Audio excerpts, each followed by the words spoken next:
there, it's Suzanne and Nellis, and we're Kicking it with Lupus. So this week's episode, we're going to focus on people's reactions. So when we're talking to people about Suzanne and our new life of living with lupus, we hear the same comments over and over again. And the whole point of this episode is to give you some insight into what we're hearing, what people say to us repeatedly, so that you can approach the conversation with thoughtfulness, encouragement, and in a productive way. Right. And the most common reaction I get when I tell somebody that I have lupus is that they don't know what it is. There's a lot of ignorance surrounding this disease, and I am guilty of it myself. I had a family history of lupus, and I knew more than the average person, but I didn't know the details, the intricacies of it as I should have. And so, when someone asks me, well, what is lupus? I take that as an opportunity to explain to them and spread some disease awareness. So you're going to get that question a lot. Turn around, look at it as an opportunity to teach somebody a little bit more about what you're going through. Another response I get is the old, oh, I had a friend with lupus.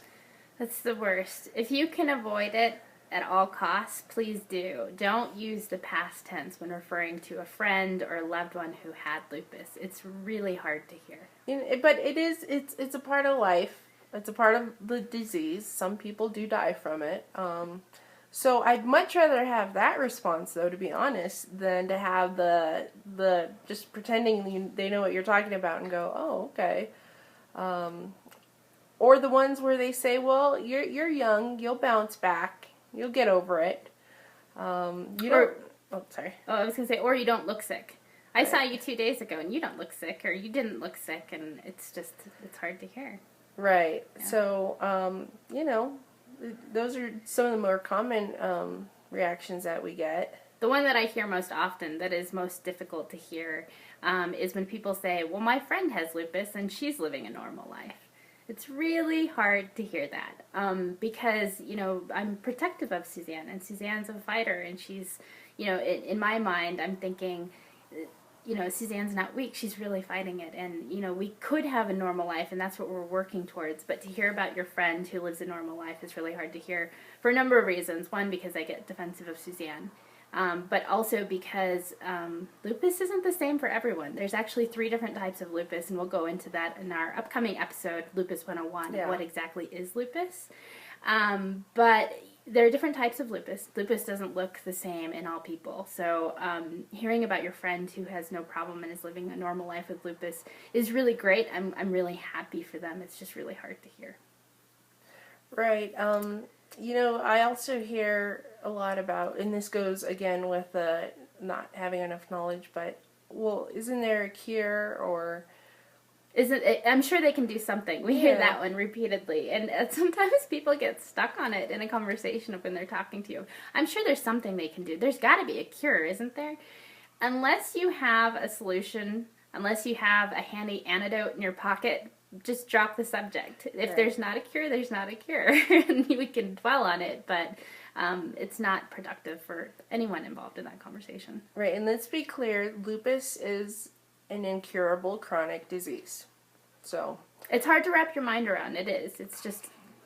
It is. Reliving that in the conversation over and over again is not healthy. Right. And another way that my lupus comes up is when I'll be taking my pills, because we go out, so we go to dinner or a family member's house. I'll bring my pills along, and I take 30 pills a day, more or less, and I get a lot of looks because of that, and I feel like a lot of judgment, especially with the pain pills. I'm on a couple narcotics, and a lot of people are concerned, and I know they're coming from a good space, I know this, but a lot of people are concerned that I might be addicted to the pain pills. And trust me, if I didn't need the pain pills, or if I didn't need to take 30 pills a day, I wouldn't. It wouldn't be my choice to do that because it's not pleasant to have to swallow 30 pills a day. Yeah.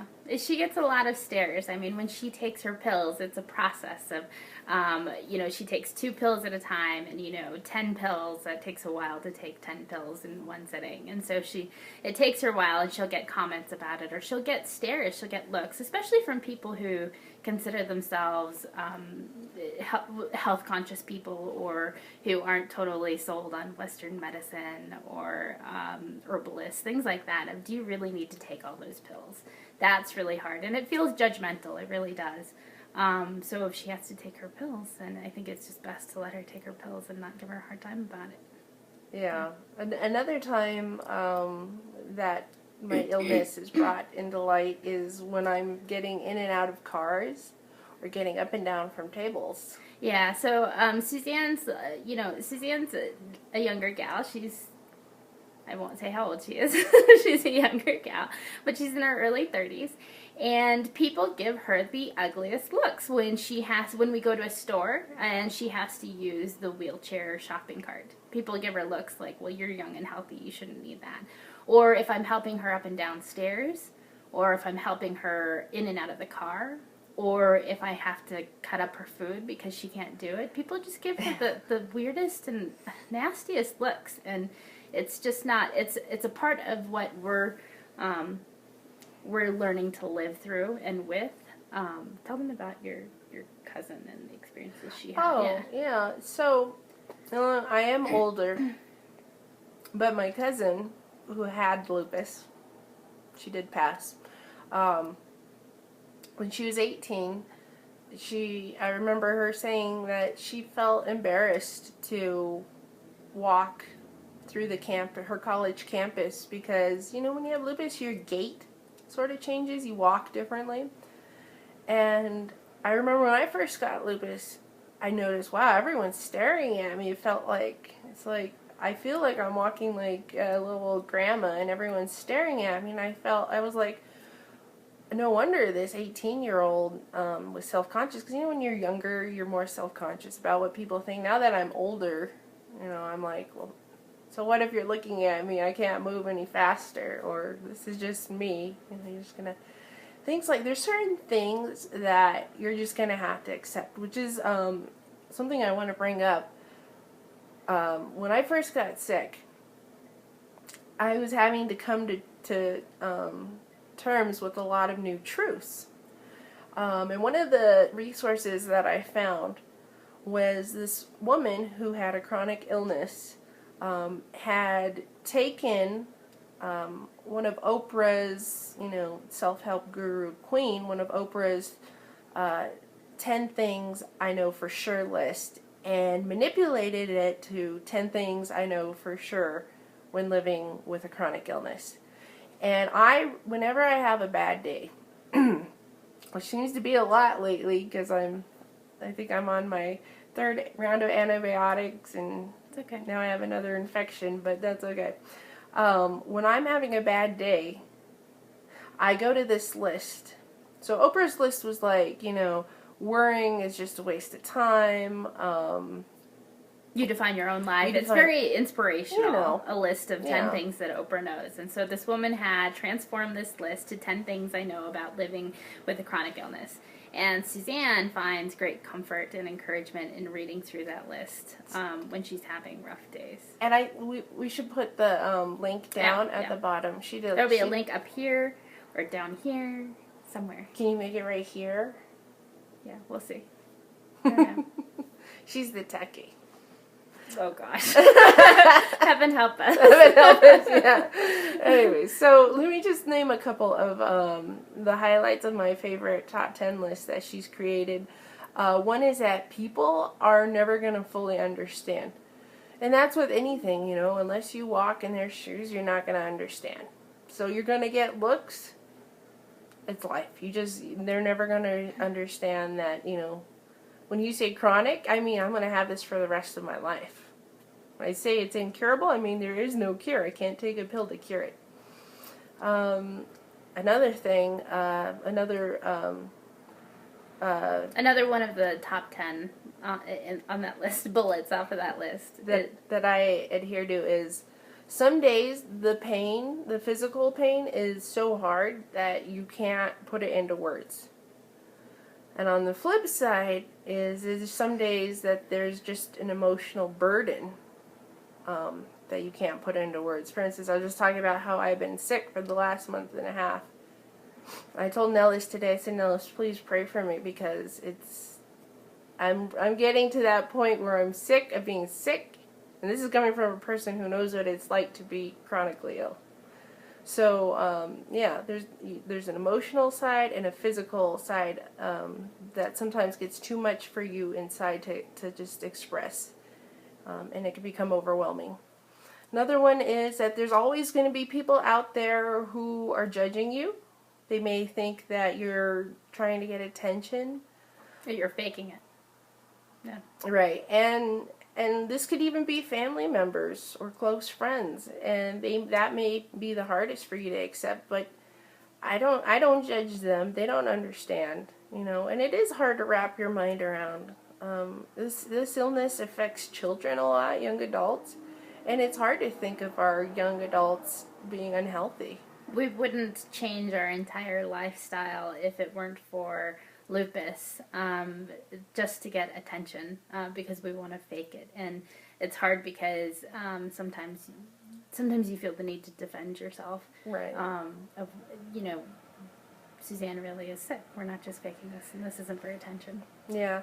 And so that brings me to another good bullet point that I'd like on her list is that living with a chronic illness has made both of us stronger and more compassionate, because if I see somebody limping or hunched over, I know what that's like. I know what it feels like to walk with a limp.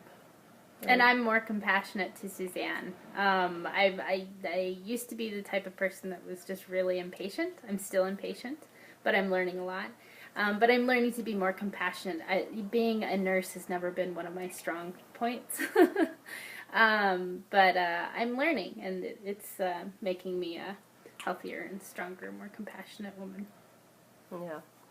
So, and finally, life isn't over until it's over. And as many of you know, we had a rough Thanksgiving weekend because I've been dealing with this sickness that I have, and it was questionable whether we were going to go or not. And I told Nellis, what did I say to you? I said, Nellis may get me in the end, but it's not going to get me while I'm alive. Lupus may not get me in the end. What did I say, Nellis? Nellis may not get She may get me in the end, but she's not going to take me now. That's called a Freudian slip. I meant lupus. Lupus may not get her in the end.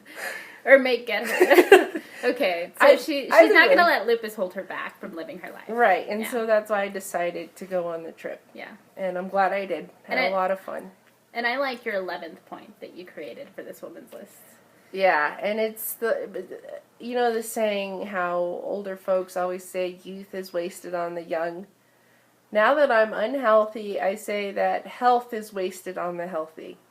So if you're healthy today, thank God. Thank God, and go out there and enjoy it. Enjoy the little things.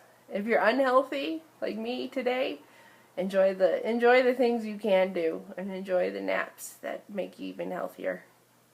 Yeah. So that was all we had. Yeah. Thanks, folks. Thanks for watching. Join us next episode. Yeah. I'm going to do Nellis' signature kiss now.